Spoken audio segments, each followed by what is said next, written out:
My name is William Okrampa Edmund and I'm a candidate for UCC. Welcome to the first segment of my video on teaching and learning with technology in higher education.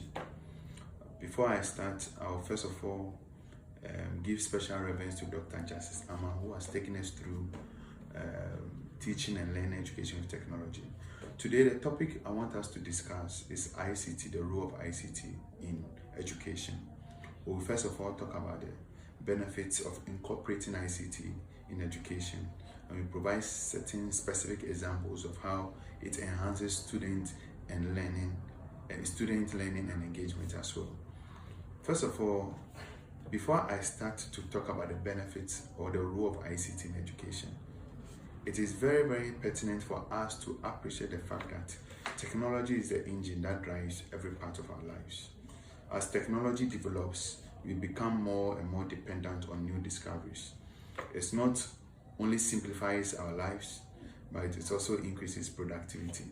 How can we ignore these changes that is coming without the use of ICT? Therefore, let's look at some of the benefits of ICT or the role that ICT plays in our education.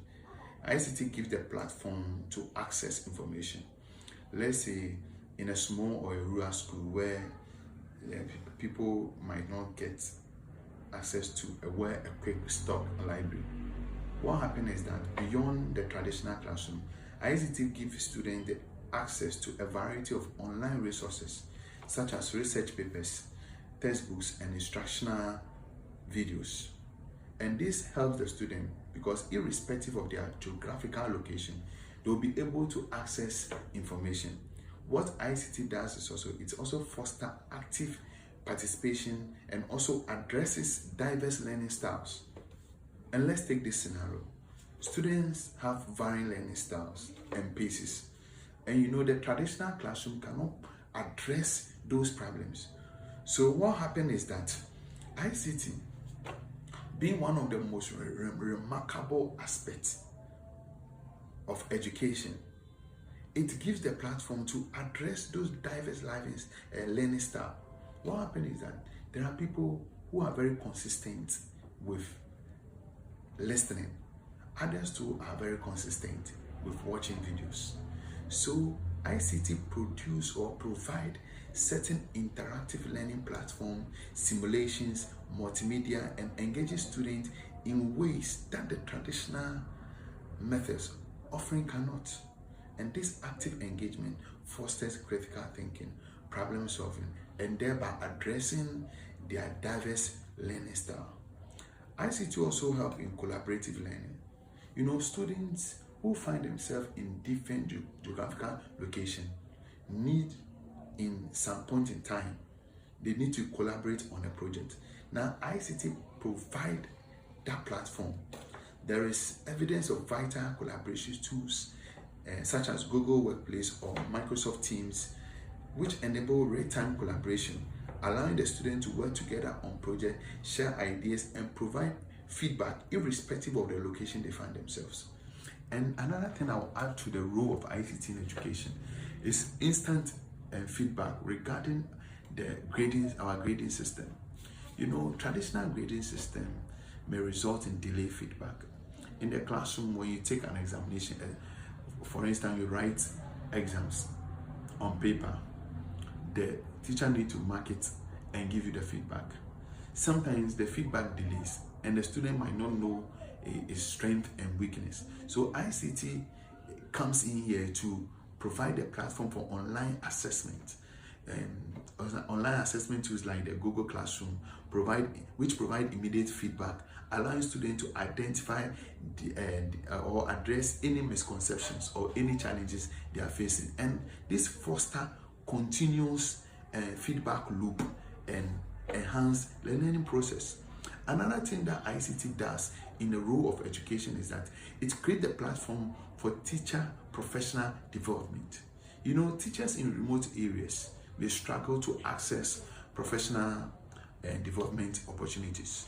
And ICT comes in to provide online courses, webinars, collaborative platform, enable teachers to engage in continuous professional development and also help them to stay updated with information.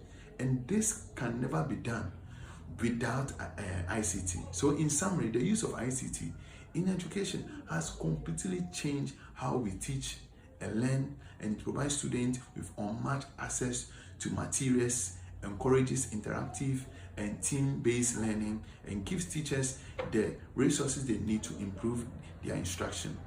To guarantee that no student is left behind in this digital age, it is very essential to also address some challenges that we face when implementing ICT. Therefore, we would like to analyze some challenges we face in implementing ICT in the sub-Saharan Africa. We'll start by just having a gist knowledge about the sub-Saharan. Sub-Saharan Africa presents a number of obstacles to the implementation of information and communication technology, including infrastructure and constraints, educational gaps, and socioeconomic consideration. So improving the region's access to high quality education will require that the challenges respect to the sub-Saharan Africa, they need to be addressed in the area of socio-economic, in the area of infrastructure, and in educational setting. So let's take socio-economic factors, for instance. In the socio-economic factors, some of the challenges there that countries under sub-Saharan Africa they face is limited financial resources. The economic difficulties faced by them makes it very difficult to even make large investment in ICT infrastructure. And also, let's take infrastructure limitations as well. There is inadequate connectivity. The widespread adoption of ICT education is very, very challenging because of poor network in most of the regions in sub-Saharan Africa. There is also a problem with power supply because the reliability and the frequent power outages are major barriers on the long-term use or the effective use of ICT. Let's also look at the educational disparity. In the setting of education, some of the problems there is limited access to high quality education, and one of the main causes of educational inequality in rural areas is the frequent absence of well-equipped schools and qualified teachers. There are also issues of language barrier with respect to the educational disparity. So creating standardized digital content for educational purposes can be difficult because of the language barrier. So if you are incorporating ICT in such region, because of the language barrier, it will be very difficult for the people to appreciate or for the people to adopt. Now let's look at some of the potential strategies we can put in place or we can inculcate to overcome issues with respect to socioeconomic factors, financial, socioeconomic factors, infrastructure, and also educational sectors. Now let's look at the socioeconomic factors. What can we do in order to deal with the problems with respect to this area? What we can do is that the government and international organizations can work together to provide some financial inclusive initiatives which can help to invest into ICT and some ICT devices for online educational resources. We also have, they can also inculcate microfinance programs that can be tailored to support entrepreneurs in the ICT area when we are talking about socioeconomic factor. This will help to boost business, it will encourage technological business. The other thing they can also do is to also go with community engagement. You know, our local community, they can also come together. The leaders can play a crucial role in promoting ICT awareness and adoption, because the people or the indigenes in that particular area, they will listen to their leadership more. And for that matter, when they are bringing ICT in place, they will appreciate it. Now, when we look at the infrastructure limitation, what can we do to address those issues? There are many innovative solutions we can put in place, like the satellite-based internet services to reach remote and undeserved areas where traditional infrastructure deployment may be challenging.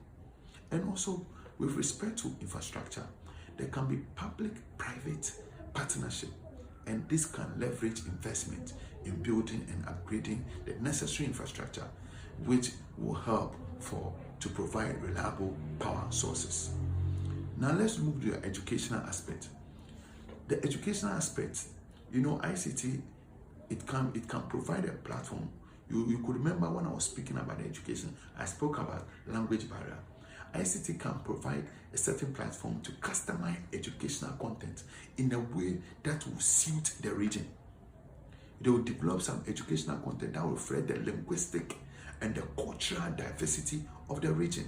So this customized content can enhance engagement and address the language barriers I spoke about, and it will make learning more inclusive. Now, looking at the teacher professional development in the aspect of education, we can invest in continuous professional development for teachers, focusing on integrating ICT tools into their teaching methodologies. It will help them to familiarize themselves with the ICT tools, and therefore, when they are inculcating it in the classroom, it wouldn't be difficult.